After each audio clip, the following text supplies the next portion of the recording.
This took place sometime in 2016 when I was about 17 years old. It was the summertime and the month was near the end of July. Of course, it was July, but it was near towards the end of that month. I was there along with a few of my friends, and we were just walking into town. Now, it was my hometown where this took place. I'm not going to give any details on where it was, to be honest. But let's just say there was this really old building that used to be a public library years ago. And in other words, it had been turned into a McLaren Art Center. But there was this one abandoned building that used to be the McLaren Art Center. I guess I'm saying McLaren as that was pretty popular at the town.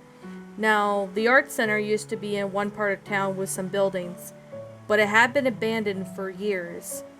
I honestly couldn't remember exactly what was with it, but my friend, which we'll call him Casey, and I decided that we would go there.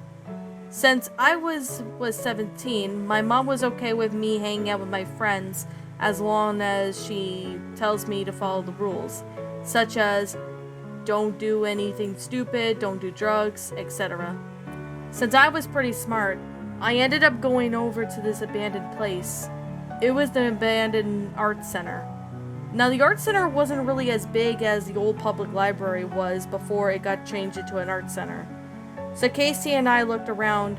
Of course, there was nobody in sight as it was a really dead road that it was located on. So we looked around to make sure that there were no signs of anyone, such as security guards, guarding the place. We were able to get in as we went through a broken window and walked into this really large room. This large room looks to be like the hall of where paintings and other art stuff was located. We looked around this big place, which did have windows leading to the outside. We called out if anyone was there, but no one was there, so we ended up looking to see that there was graffiti on the walls.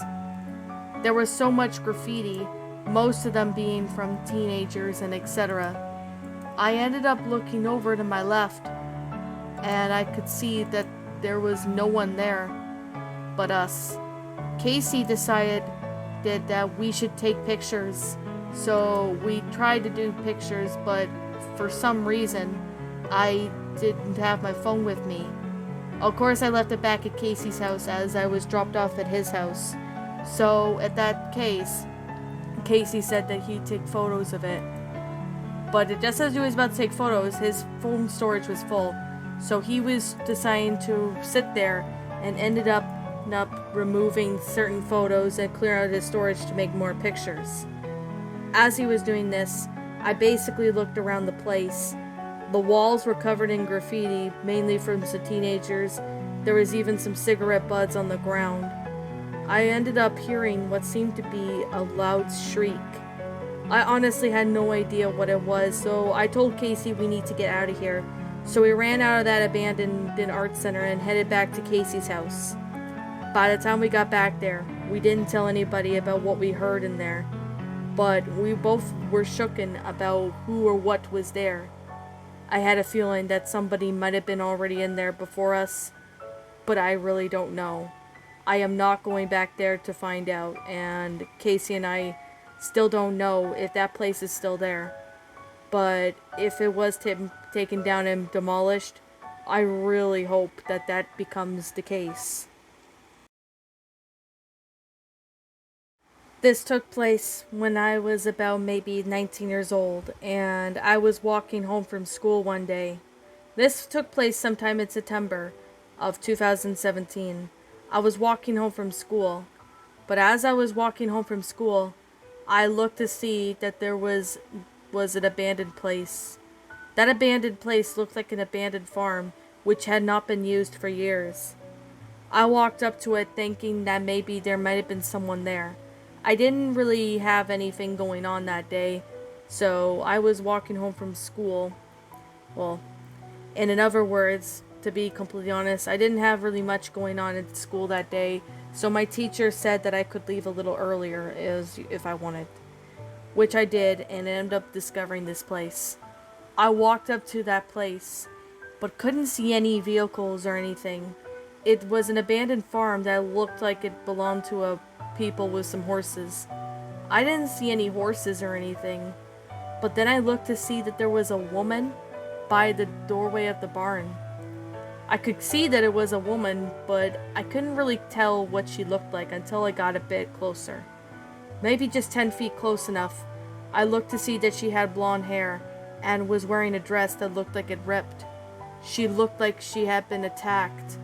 I could see some cuts and bruises on her. I had no idea what the hell happened to her. So I tried to look around, thinking that there might have been somebody was with her. There were no vehicles in sight, so I walked up to her. I said, "Hey, are you okay?" The girl's name, she introduced herself as Miranda. Miranda said that there was somebody who kidnapped her, and she had been in the barn for days. I honestly was freaked out, but I looked to see that there was nobody. Then I asked her if she wanted to come with me to go to my house, and we would go to the police and explain what happened. She said, okay. She followed me out of that abandoned place, but just as we got a couple feet down, we saw a police car, and it turns out to be 2 officers, one male and one female. They asked me about what happened and that the place had been abandoned for years and no one was supposed to be there. I told the police officers that I went up to see that there's this woman who had been left there for days. Miranda began to explain her story before breaking down into tears. One of the officers would go in to find out if there was anyone in there, but what they saw really horrified me. There was some tools and even duct tape and even a handgun.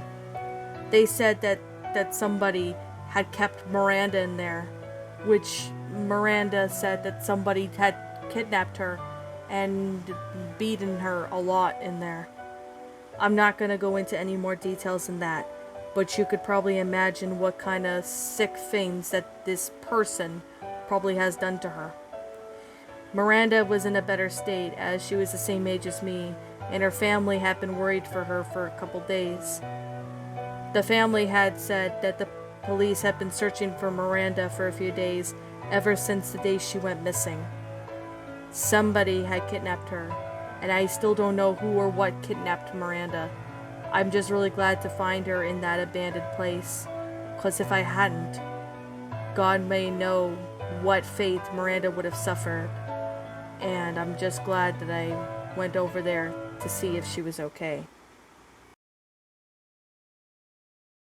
To give a little bit of background information, this happened to my mom's friend, which we'll call her Kim for the sake of this story.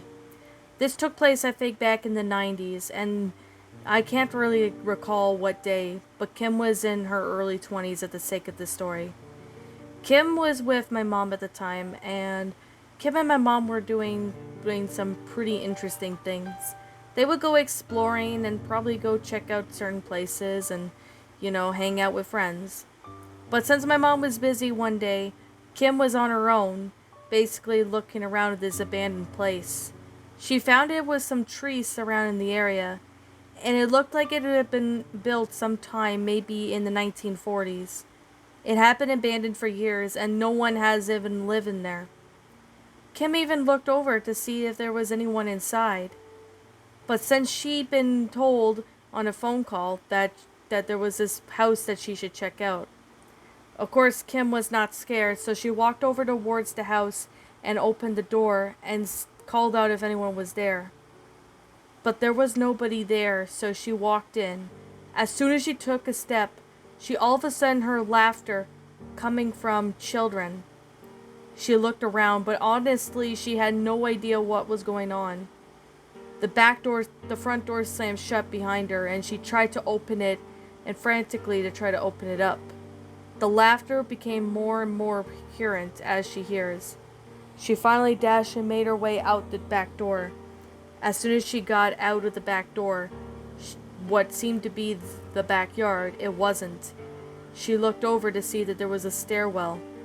Even though she thought it was the back door, she walked upstairs and saw there was a chair with a table. It looked abandoned, as no one has been in that house for years. Now, Kim started to get freaked out at this point. hearing the laughter from kids again as she went closer to the chair. She immediately ran back out and was able to open the front door when she got there. Once she escaped and went back home, she never told anybody, not even the grown-ups, about this. The only people she told were close friends. My mom was one of them. She honestly had no idea what she experienced that day, but what she could describe, it was completely paranormal. This didn't happen to me, but it happened to one of my friends, which will refer to her as Amy. Amy, at the time of this story, she was about maybe 18 in 2017. Amy was a pretty adventurous type of girl. She lived near a farm, which it was about 10 minutes from the farm that she was living at. The farm she went to was a pretty big one, although she did needed something to buy on Kijiji and other stuff. She was trying to buy what seemed to be some shoes. She tried looking at certain places, but they didn't even have her size, or they were out of stock. So Amy decided to look up what seemed to be Kijiji. She found some pretty neat ads, and she came across an ad that says, "Want gone of these type of shoes." They were Nike shoes, which Nike was a very popular shoe company brand. And it was only on sale for about $50. Amy had $50, so she ended up driving herself over to the property. However, as soon as she got in contact with the seller after seeing the ad, the contactor actually put the address in. When Amy got farther, maybe 20 minutes after driving, she realized that the place looked abandoned. There was an old abandoned house that looked like it hadn't been used in years. There was a really old, rusted, and abandoned car. Amy noticed that this was a red flag and contacts the seller. But as she contacts the seller, she had no response. She waited in the car for a while, but there was still no response. She tried calling the phone number that was displayed, but to no avail. She looked up, and she noticed that there was the person staring at her from one of the windows. Amy knew that this was her cue, so she didn't even leave the car. She pressed on the gas pedal and drove out of there as fast as she could.